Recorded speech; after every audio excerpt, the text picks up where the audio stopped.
The straight path. It's a nice idea, isn't it? But I don't suggest you go walking in Memorial Park with those lakes and those circles within circles, because I never take the same route twice, because I always seem to think, oh, that lovely arch is going to take me out onto Blossom Street. Or maybe it's that way. But there's some things, having reached my age, that I give up trying to get the right way. Because I know that whatever route I'm on, that the God of Jesus Christ, the one revealed, the one whose love is strong and in death, is always with me. The Psalm spoke so clearly about a people who thought that God had abandoned them. They were in exile, but they heard words of encouragement. Well, it took quite a long time, but they did get home eventually. Because all time is created by God and in His hands.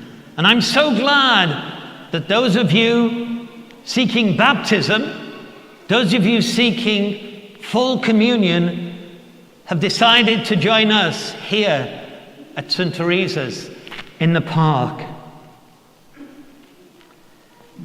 But there's a warning. I know you hear a lot from Deacon Dwight and Larry, and hopefully from myself on other occasions, from other members of our community. But those of us that do speak and those of us that do teach need to take to heart the teaching, what is the approach of Thomas Aquinas. Because he strongly maintained that no one, strictly speaking, can teach anything. All the teacher, he says, can do is to accompany the students in their process of discovery. And so that's very much akin to the approach of Pope Francis, accompanying one another. And there will be times when you will feel yourself in darkness.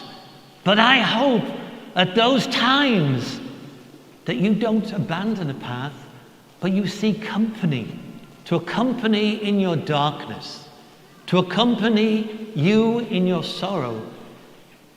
Because sorrow and sadness is not a definition of someone who doesn't have faith, but someone who's seeking to clearly see, and knowing that as we process, there are always going to be obstacles, whether it's through faith in Christ, whether it's a relationship, a work. There's always going to be times when we need accompaniment.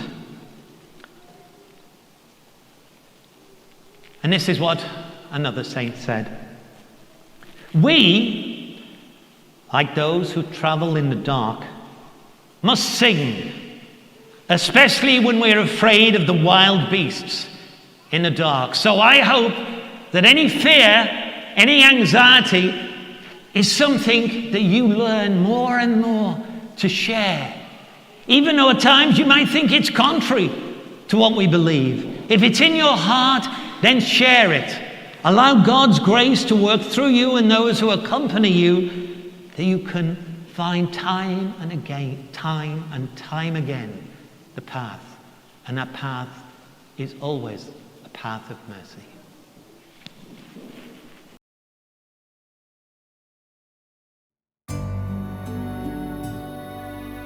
Please like, subscribe, or comment below.